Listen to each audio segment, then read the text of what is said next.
उत्पन्न हुआ मत्स्यावतार।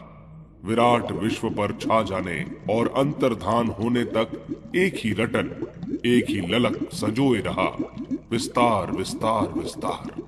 यही आकांक्षा युग चेतना के रूप में अवतरित हुए आज के प्रज्ञावतार आंदोलन की है। उसे सुविस्तृत हुए बिना चैन नहीं, अल्पमत को सदा हारती हुई पाली में बैठना पड़ा है। शासन सत्ता तक पर अधिकार जमाने में केवल बहुमत ही सफल होता है। नरक उसी वातावरण को कहते हैं जिसमें पिछड़े, प्रतिगामी और उद्दंडों का बाहुल्य होता है। स्वर्ग और कुछ नहीं, मात्र सज्जनों की सत्प्रवृत्तियों की बहुलता उपलब्ध कर लेने की स्थिति पर है। सतयुग की बहुत सराहना की जाती रही है। उसमें एक ही विशेषता थी कि जन समुदाय का बहुमत श्रेष्ठता और शालीनता से भरा पूरा था। कलयुग के नाम पर इसलिए नाक भौं सिकोड़ी जाती है कि उसमें दुर्जनों की दुष्प्रवृत्तियों की बहुलता पाई जाती है। श्रेष्ठता के अभिवर्धन बिना संसार में सुख शांति का वातावरण बन ही नहीं सकता। प्रतिगामिता की पक्षधर, दुष्टता, भ्रष्टता का जितना भी विस्तार होगा उतना ही पतन पराभव प्रबल होता और अनेकानेक विपत्तियां, विभीषिकाएं विनिर्मित करता चला जाएगा। सर्वप्रथम अवतरित हुए मत्स्यावतार का एक ही उद्देश्य था कि श्रेष्ठता इतनी अधिक बलिष्ठ और सुविस्तृत हो कि संसार का कहीं कोई कोना भी उसके प्रभाव क्षेत्र से बाहर न रह जाए। युग परिवर्तन की उज्जवल भविष्य की संरचना का लक्ष्य भी यही है। सज्जनता न केवल अकेली हो वरन सुविस्तृत भी होती चले। इसी प्रयास में सृजन चेतना अपनी समर्थता समेटकर प्राण पण से संलग्न रह रही है। चुल्लू भर पानी में उत्पन्न हुई मछली अखंड ज्योति पत्रिका को समझा जा सकता है। उसे उलट पुलट कर देखने पर तो छपे कागजों का एक छोटा सा पैकेट भर ही समझा जा सकेगा और उसका प्रभाव विद्या व्यसनियों का मनोरंजन समय क्षेप भर समझा जा सकता है। पर वस्तुतः बात इतनी छोटी है नहीं, कारण कि छपे कागज पढ़ते रहने वालों की जानकारी भर पढ़ सकती है। यह संभव नहीं कि इतने भर से उनकी उत्कृष्टता अनवरत रूप से समन्वित होती चली जाए। यह अखंड ज्योति ही है जिसने अपने पाठकों को एक विशेष स्तर तक समुन्नत करने में सफलता पाई है। यह परिकर अपनी विशेषता का परिचय चिंतन, चरित्र और व्यवहार में निरंतर देता चला आया है। विगत आधी शताब्दी से वट वृक्ष की तरह उसकी गरिमा हर दृष्टि से समुन्नत, सुविस्तृत ही होती चली आई है। यह कैसे संभव हुआ? इसका श्रेय उस अदृश्य ऊर्जा को ही जाता है जो अपने लिए उपयुक्त एक केंद्र विशेष पर अवतरित होती और अपनी गरिमा के आंचल में आश्चर्यजनक रीति से लाखों को समेटती चली जाती है।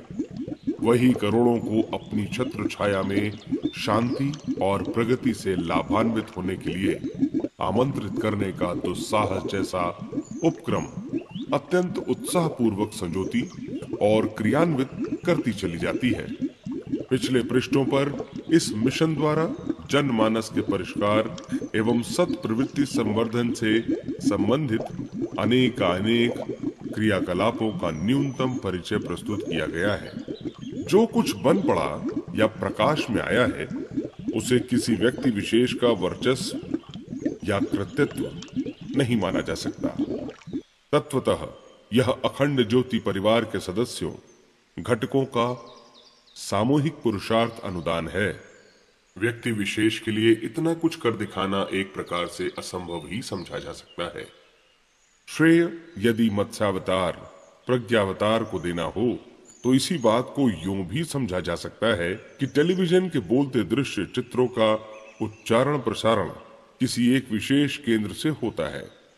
उसे सशक्त एवं व्यापक बनाने हेतु ट्रांसमीटर उन तरंगों को फैलाते हैं और फिर उसी प्रेरणा संवेदना को असंख्यों टीवी पकड़ या बना लेते हैं और वही सब दिखाने लगते हैं जो उद्गम स्टेशन में बना या चल रहा था। सतयुग के संचालक सूत्र भी यही करते थे। उन दिनों उत्कृष्टता को लोक व्यवहार में उतारने के लिए अनेक देव मानव अपना सृजन प्रयास एक से एक बढ़कर अधिक सशक्त सिद्ध करने के लिए उत्साह भरी स्पर्धा जुटाए रहते थे। इतने भर से समूचा वातावरण और जन समुदाय उत्कृष्टता से अनुप्राणित हो जाता था और ऐसी परिस्थितियां बनती थीं जिन्हें स्वर्गोपम कहने मानने में किसी को कोई असमंजस नहीं होना चाहिए। नए लक्ष्य, नए उद्घोष। अब फिर उसी पुराने स्वर्णिम काल का अभिनव संस्करण प्रस्तुत हो रहा है।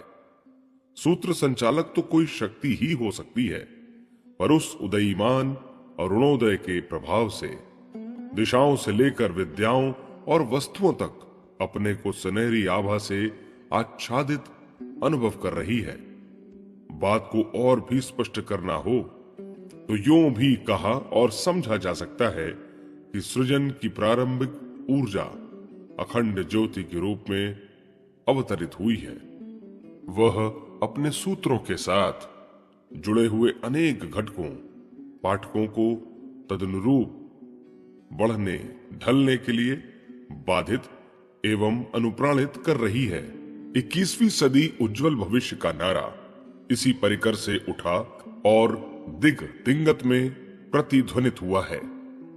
नया इंसान बनाएंगे, नया संसार बसाएंगे, नया भगवान उतारेंगे के उद्घोष किसी आवेशग्रस्त केंद्र से ही उभर सकते हैं, अन्यथा साधारण जनता के लिए तो ऐसी दावेदारी सनक के अतिरिक्त और कुछ क्या कही समझी जा सकती है। विवेचना भर पर्याप्त नहीं, सोचना उस विस्तारण के संबंध में भी पड़ेगा जो मत्स्यावतार का प्रज्ञावतार का प्रमुख लक्ष्य रहा है। समुदाय जितना विस्तृत और जितना समुन्नत होगा उसे उतना ही प्रखर, सशक्त एवं सक्षम स्तर का कहा जा सकेगा। अपना परिवार अभी स्थिति और आवश्यकता के अनुपात में बहुत छोटा है। 10 करोड़ की आबादी वाले भारत का 600 करोड़ आबादी वाले संसार का कायाकल्प जैसा पुरुषार्थ कर दिखाने के लिए मात्र 1 करोड़ लोगों का समुदाय जलते तवे पर एक बूंद पानी की तरह नगण्य ही कहा जा सकता है। भयंकर अग्निकांड के शमन में समर्थ फायर ब्रिगेडों की टीम ही अभीष्ट शांति की स्थापना में समर्थ हो सकती है। बड़े प्रतिफल पाने के लिए बड़े साधन भी तो चाहिए। बड़े मोर्चे फतह करने के लिए सैन्य दल का विस्तार करने और उनके क्रिया कौशल बढ़ाने के अतिरिक्त और कोई विकल्प नहीं। साधनों को तो मनुष्य के संकल्प बल का चुंबकत्व कहीं से भी खींच घसीट लेता है।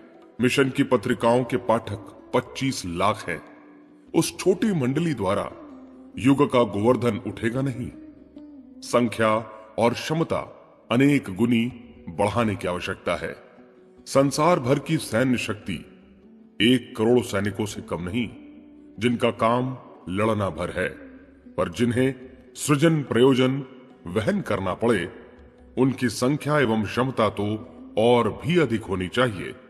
लक्ष्य और उसकी उपलब्धि को ध्यान में रखते हुए संतुलन तभी बैठता है जब संसार में उतने सृजन शिल्पी तो चाहिए ही जितने की सैनिक साज सज्जा के साथ छावनियों में रहते हैं। सृजन शिल्पियों की संख्या 1 करोड़ तक जा पहुंचे तो समझना चाहिए कि नया संसार बसाने की योजना का उपयुक्त आधार खड़ा हो गया। दूर से देखने वालों को यह कार्य असंभव जैसा दिख तो सकता है, पर बात ऐसी है नहीं। साधनहीन अखंड ज्योति पत्रिका बिना विज्ञापन छापी जा भी सकेगी, यह संदेह सभी करते थे। पूजा पाठ के आधार पर खड़ा किया गया छोटा सा संगठन किसी दिन जनमानस की कठिनतम समस्याओं के समाधान की स्थिति में जा पहुंचेगा, इसकी किसी को कल्पना भी नहीं थी। पर चेतना का चक्र घूमता है तो अपने गर्भ में संजोए हुए हर संकल्प को प्रत्यक्ष कर ही दिखाता है। सृजन शिल्पियों का प्रचुर संख्या में उत्पादन भी इसी चेतना चक्र के गति चक्र का एक चरण है जो पूरा होकर ही रहेगा, अपने लक्ष्य पर पहुंचकर ही विश्राम लेगा।